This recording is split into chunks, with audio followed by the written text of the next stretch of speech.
झारखंड में सरकार चल रही है, मुख्यमंत्री से लेकर सभी मंत्री आप परिपक्व हैं।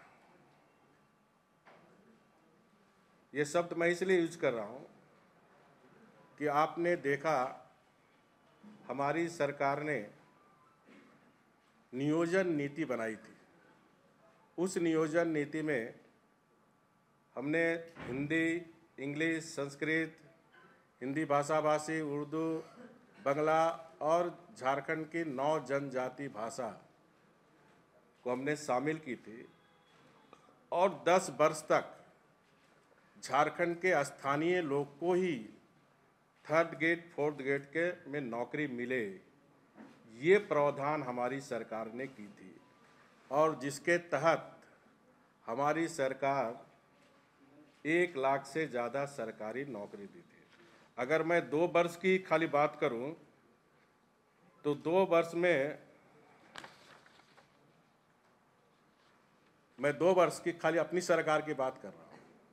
हमारी सरकार 2 वर्ष में 18,068 शिक्षक, 9,162 पुलिसकर्मी समेत लगभग 31,000 सरकारी नियुक्ति एवं 10,000 लोगों को स्वरोजगार से जोड़ा गया था। 1 लाख सखी मंडल का गठन कर 15 लाख महिलाओं को स्वरोजगार से जोड़ा गया था। लेकिन 2 वर्ष में ये सरकार ने वादा किया था कि हमारी सरकार बनाइए, युवाओं की सरकार बनाइए, हम 1 साल में 5 लाख लोग को सरकारी नौकरी देंगे। और सरकारी नौकरी जब तक नहीं मिल जाती है, ग्रेजुएट को 5,000, पोस्ट ग्रेजुएट को 7,000। और ये घोषणा जमशेदपुर में शहीद निर्मल महतो जी के शहादत दिवस के अवसर पर की थी कि अगर 1 साल में हम 5 लाख सरकारी नौकरी नहीं देंगे तो हम राजनीति से संन्यास ले लेंगे। ये तमाम बातें समाचार पत्र में 2019 में छपी थी। झारखंड की जनता माननीय मुख्यमंत्री से जानना चाहती है कि 2 वर्ष में आपने कितनी नियुक्ति दी। लेकिन ये नियुक्ति तो दी नहीं, बल्कि 2 वर्ष के अंदर 13,000 युवकों की नौकरी को छीनने का काम किया, जिसमें लगभग 6,000 पद की नियुक्ति पद को इन्होंने रद्द कर दिया। पंचायत सचिव के 3,032 पद, जिसमें सिर्फ नियुक्ति पद देना था, उसको भी 2 वर्ष हो गया, आज तक उस पर भी कोई निर्णय नहीं लिया। उसी तरह जेएसएसपी ने झारखंड में उत्पाद की सिपाही का 518 पद हम लोग ने निकाल दिया था, उसको भी इसने रद्द कर दी। झारखंड सामान्य स्नातक स्तरीय 1,090 पद, स्पेशल ब्रांच के आरक्षी के 1,012 पद और झारखंड एएनएम के 1985 पद की स्वीकृति को भी ये सरकार ने बंद कर दिया। इस तरह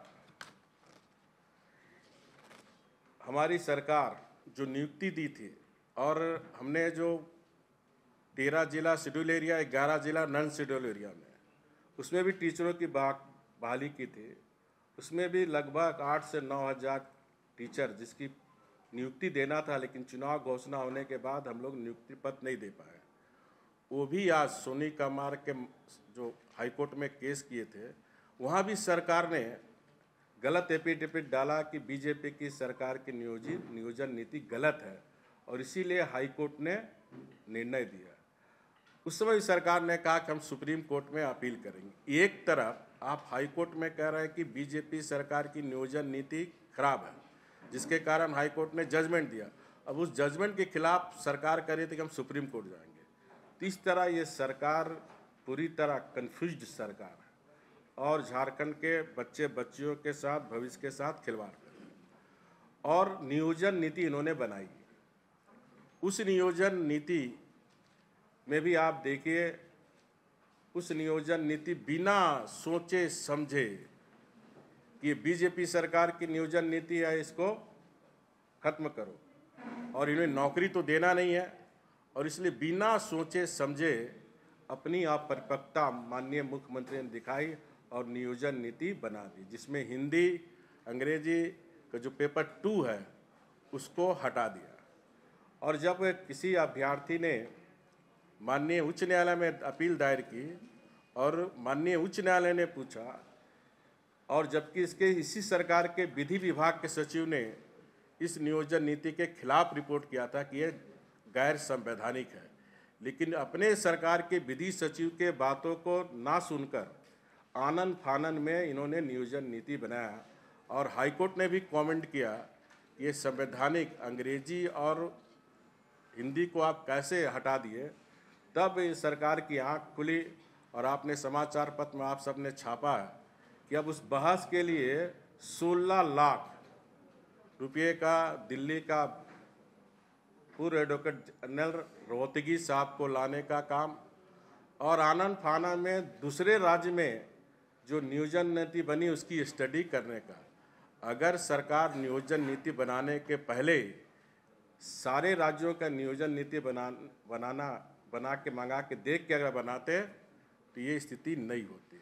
इससे साफ जाहिर होता है कि ये अपरिपक्व मुख्यमंत्री। TheFollowUp.in. Like, share, and subscribe. www.thefollowup.in